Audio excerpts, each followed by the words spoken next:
இரண்டாம் உலக போர் முடிஞ்சதுக்கு அப்புறம் ஜப்பானும் தோல்வி பெற்ற பிறகு ரஷ்யா, அமெரிக்கா இந்த கொரியன் தீபகற்பத்தை இரண்டா பிரிச்சுக்கிட்டாங்க. ஒன்று பார்த்தீங்கன்னா வடகொரியா, தென்கொரியா. வடகொரியாங்கிறது கம்யூனிஸ்ட், தென்கொரியா ஜனநாயக கட்சி அப்படிங்கிறது. ஜனநாயகம் போயிட்டாவே அவங்க யார்கிட்ட நேராக போவாங்கன்னா அமெரிக்கா உள்ள வந்துருவாங்க. கம்யூனிஸ்ட் கட்சினாவே அது வடகொரியா, நேரம் ரஷ்யா உள்ள வந்துருவாங்க. இந்த ரெண்டு நாடு தான் ஆதிக்கம் சொல்லுவோம். உலக அளவில் ஆதிக்கம் செலுத்துகிற நாடுகள், பனிப்போர்னு சொல்லுவாங்கள்ல.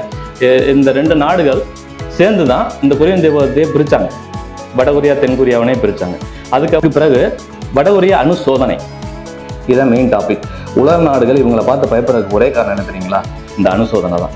இவர் 2006 ஃபர்ஸ்ட் அணுசோதனை பண்ணாங்க. அதுக்கப்புறம் பார்த்தீங்கன்னா மொத்தமாக அணுசோதனை பார்த்தீங்கன்னா 2006, 2009, 2013, 2016 மற்றும் 2017 இதில் 6 முறை அணுசோதனை பண்ணியிருக்காங்க. கடைசியாக பண்ணாங்க பார்த்தீங்கன்னா 2017 அணுசோதனை. அதை பார்த்தா உலக நாடுகள் ரொம்ப பயந்தாங்க. என்ன காரணம்னா, அந்த வடகொரியாவை சுற்றி இருக்கு பார்த்தீங்களா கண்ட்ரி நாடுகள், அந்த நாடுகளில் பார்த்தீங்கன்னா நிலநடுக்க அதிர்வு ஏற்பட்டிருக்கு அதிகமாக.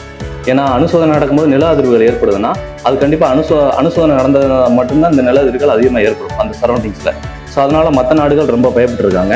அந்த அணுசோதனையில் என்ன நடந்திருக்காங்கன்னா ஹைட்ரஜன் குண்டை வச்சு டெஸ்ட் பண்ணியிருக்காரு.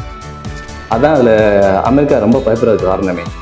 இன்று வரைக்கும் கிம் ஜாங் உன் தனது நாட்டுக்கு கரெக்டாக இருக்காரு, அதில் எந்த தவறுமே கிடையாது. அவர் ஒரு சர்வாதார ஆட்சின்னு உலக நாடுகள் சொன்னாலும் தன்னுடைய நாட்டை சேஃபாக பார்த்துக்கிறாரு. மற்ற நாடுகள்லேருந்து ரொம்ப கனமாக பார்த்துக்கிறாரு. ஆனால் வடகொரியாவுக்கு யார் ஒரே ஆதரவாக வர்றாங்கன்னா ரஷ்யா கம்யூனிஸ்ட் நாடு, சைனா கம்யூனிஸ்ட் நாடு. இந்த கம்யூனிஸ்ட் நாடுகள் எல்லாமே வடகொரியாவுக்கு சப்போர்ட் ஆகும்.